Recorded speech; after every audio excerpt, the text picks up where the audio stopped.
उधर से जब राजा दक्ष निकल करके आया तो सभी देवताओं ने खड़े होकर के प्रणाम किया, लेकिन भोले बाबा ने खड़े होकर के प्रणाम नहीं किया था।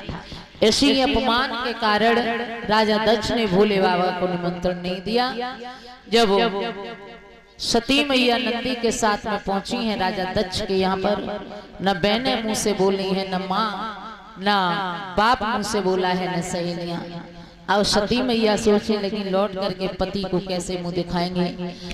तो बीच हवन कुंड में खड़ी हो गई है, पवन देवता हो है, अग्नि देवता हो, जाकर के कह सको तो मेरे भोले बाबा से कह देना अपने पिता के अन्याय के कारण सती मैया ने अपने प्राणों को त्याग दिया।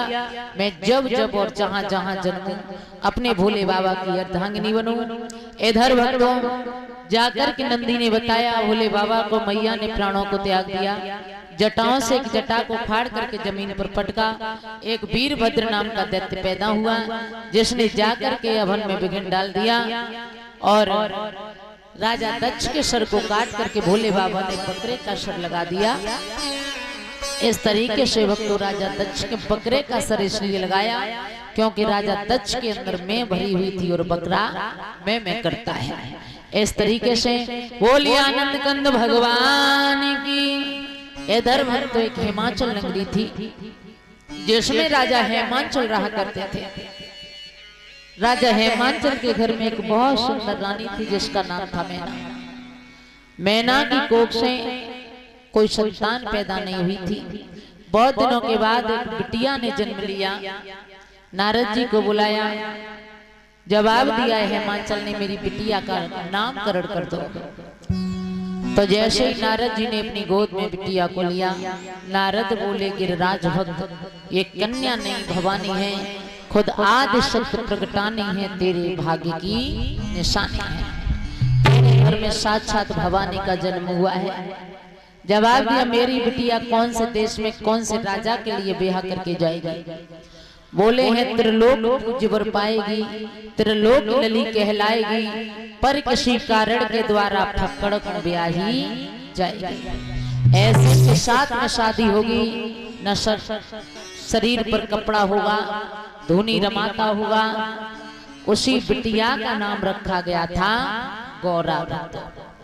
गौरा धीमे धीमे बड़ी हुई तो हेमांचल बिटिया के लिए अच्छा सा वर ढूंढने लगे।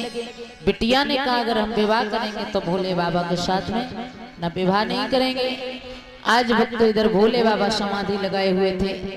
देवताओं ने विचार बनाया कि भोले बाबा की समाधि को कैसे खोला जाए। कामदेव को आदेश दिया, जाकर कामदेव ने समाधि को खोला। तीसरा नेत्र खुलते ही कामदेव जल करके भस्म हो गया। उसके बाद बड़े रीत रिवाज के साथ में भोले बाबा का विवाह गौरा मैया के साथ में हुआ था। बोलिए भोलेनाथ की, वृंदावन बिहारी लाल की।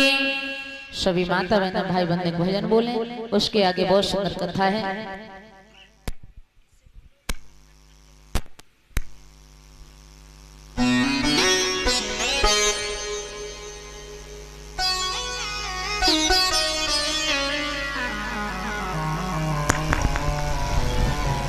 बड़े भाव से बड़े प्रेम से बोलेंगे, ताली बजा करके। एक बार